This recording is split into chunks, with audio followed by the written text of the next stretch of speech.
Welcome to That's Good Sports. I'm Brandon. If I were a superhero, I would probably be Super Gonorrhea Perna. I'd make you burn when you peed. I would spread faster than a Chip Kelly offense, and just when you thought I was gone, I'd come roaring back. Super Gonorrhea, of course, was trending on Twitter during Football Sunday, so that is how this episode had to start. Speaking of that area, Ryan Fitzpatrick admitted he was taking a non-burning pee break when Brian Flores decided to put him in the Raiders game, and it was the first mid-game piss break he's ever taken. Now, we had a ton of games this weekend, so I split the best and worst into two parts. You can check out part one if you haven't already, where I covered the Friday and Saturday and early Sunday games. This is part two, and much like The Godfather, this one might be a little bit better and more confusing. And I will kill my own brother on a rowboat in Lake Tahoe at the end. See you in hell, Justin. See you in hell, Justin. NFL Week 16, Best and Worst, Part 2.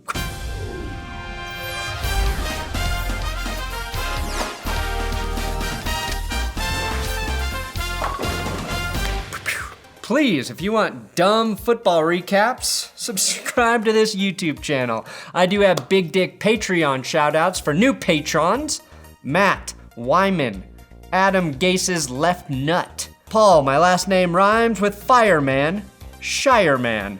Nato Ray, in memory of Stephen Kayota. He was a good familiar and a fine fellow, but what is done is done. And Eric Dalglish, thank you guys so much for your support. Patreon.com/thatsgoodsports. That's how you support this channel. And for all $10 and above patrons, we do a monthly Zoom meeting. We'll have one coming up in January through the entire off season and however long we can do it.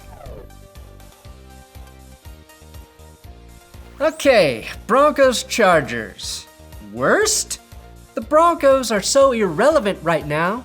They have been downgraded to a best and worst blip, no longer justifying an entire review because I would be wasting my damn time.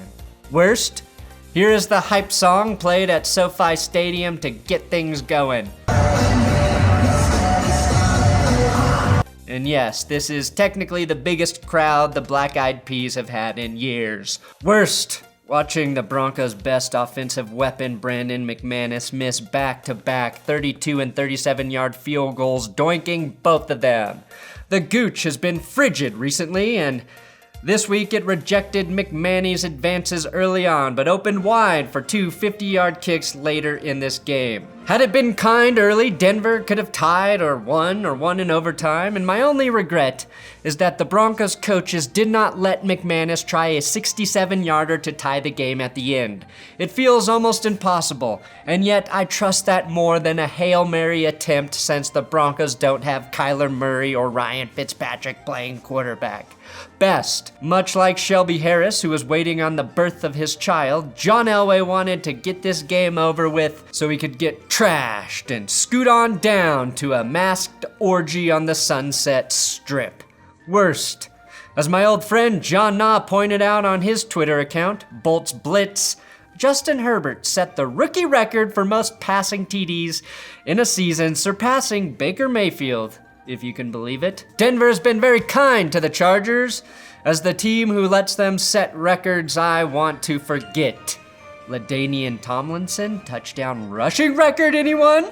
Worst. Raiders receiver Henry Ruggs, who was drafted ahead of Jerry Jeudy, had 0 catches for 0 yards against the Dolphins on Sunday. And that innocuous stat is infinitely better than Jerry Jeudy being remembered for dropping 5 passes against the Chargers, including a touchdown. Best, if Denver does lose to the Raiders this week, they're guaranteed a top 10 draft pick, and that's all I have left to live for as a Broncos fan. Panthers versus Washington football team. Worst, Ron Rivera getting torched by his old team. You really just want things to work out for Ron Rivera with everything he's had to go through this year. The Panthers even wore Rivera's strong shirts before the game, which felt awkward after the Panthers then won. Worst, Dwayne Haskins got benched for Taylor Heinicke. Ron Rivera's relationship with Dwayne Haskins kind of feels like a stepdad, stepson type of thing, and not that Pornhub shit. Neither of them asked for it, and they're just counting down the days until the sun moves out. Taylor Heinicke actually played pretty well. Yes, I do know how to say his name. Just not well enough to beat the Panthers. Best? Neither Heinicke nor Haskins suffered a career-altering leg injury. Always a bonus if you're a Washington quarterback. Best? With a new lease on life, Ron Rivera ain't fucking around with things that don't work, and that is why the Washington football team has cut, waived, released quarterback Dwayne Haskins. Big surprise, I'll have more on that in an episode tonight, but damn, that was one costly, maskless trip to the strip club.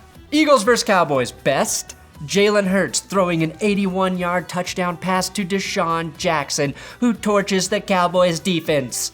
I remember Deshaun Jackson 12 to 13 years ago as a rookie doing this exact same thing. Looks pretty similar, huh? Well, except for the premature celebration.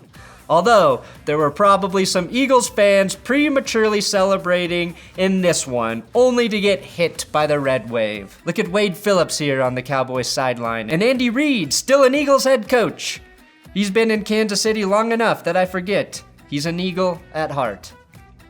Or does he have an Eagle's heart to help his human heart process cholesterol? I always forget. Worst, Dallas turning this into a blowout.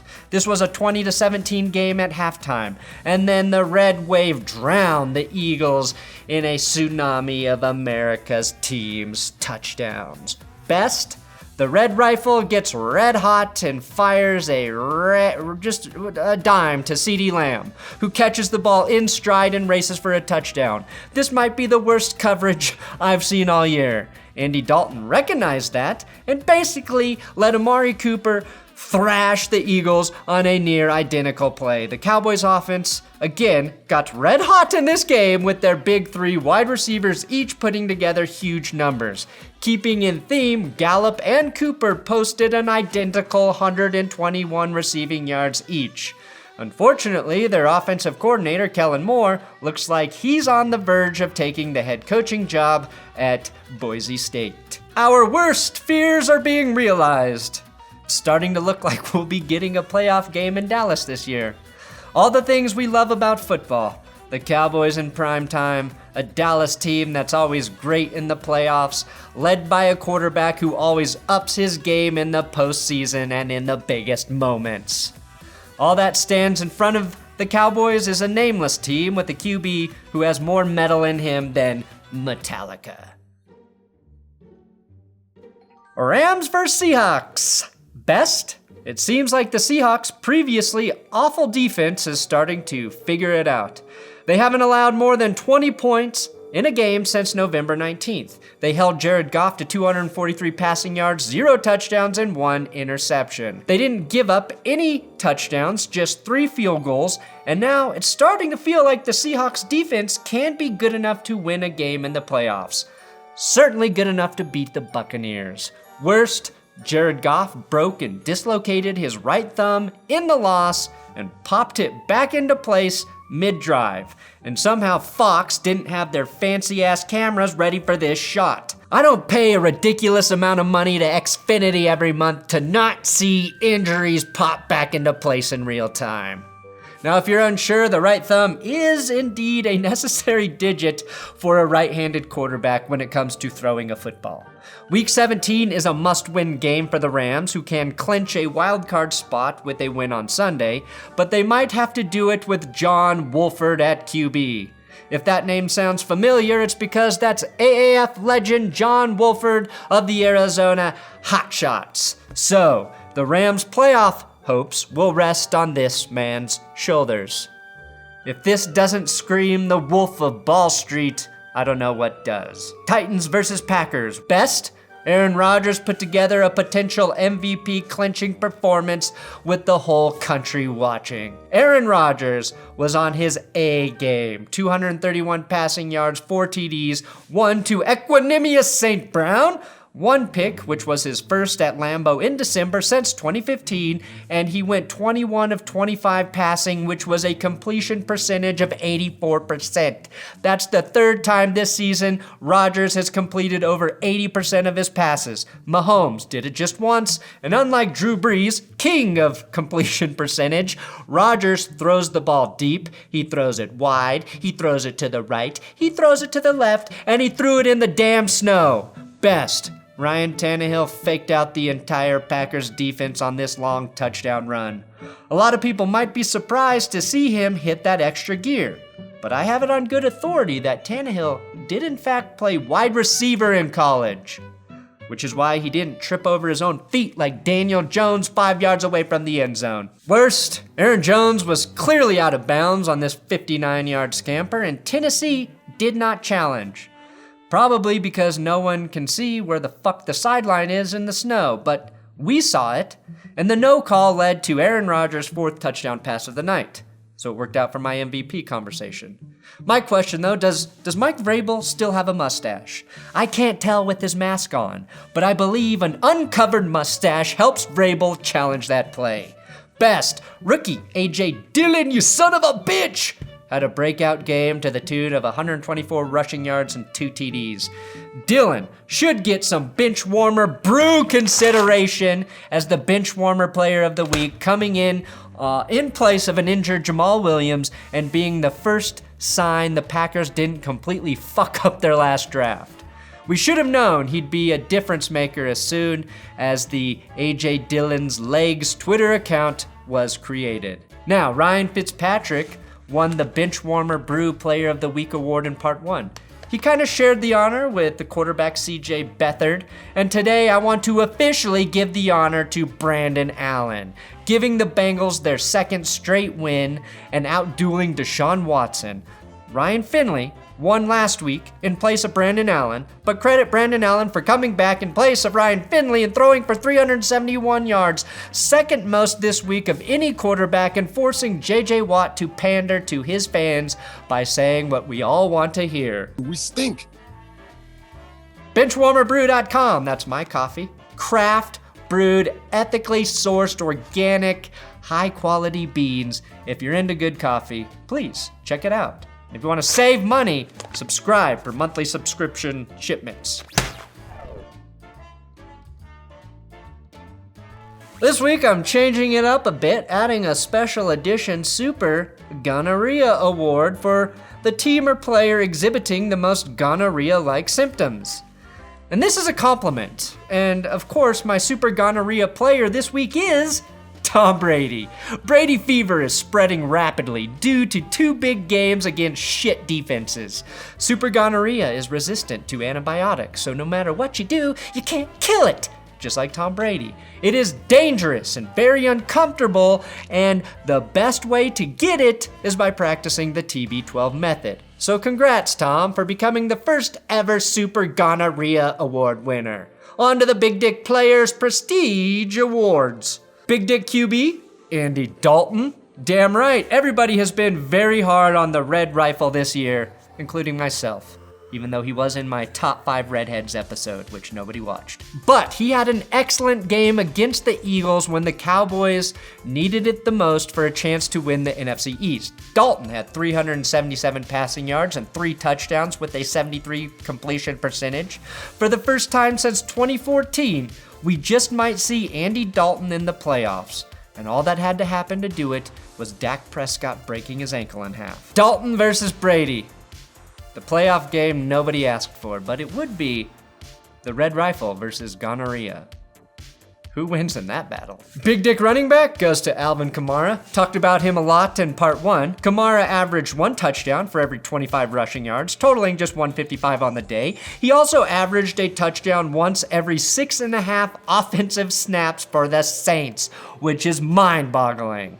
Big Dick wide receiver Davante Adams, who's becoming the Derrick Henry of wide receivers. Everyone was playing in the snow, but somehow Davante Adams looked like he was playing on turf against the Titans. Adams caught 3 touchdown passes from future MVP Aaron Rodgers, and he might be as valuable to his team as any other receiver in the NFL, not named Travis Kelce or Tyreek Hill, of course. Defense. This week presented many options for the BDP defender. Randy Gregory was flying high with 3 forced fumbles against the Eagles, a big reason they won. Roquan Smith had 2 picks for the Bears. Most linebackers don't get 2 picks in a season. Rip Van Ginkel had 2 sacks and a key win, but there was no defender in the league better this week than Jerry Jeudy's Stone Cold Hands. 5 passes defended is a Champ Bailey level shutdown corner performance for Jeudy. Congratulations. Thanks for watching That's Good Sports. Again, part 1. You can click on that video right now on the screen and subscribe here if you haven't already.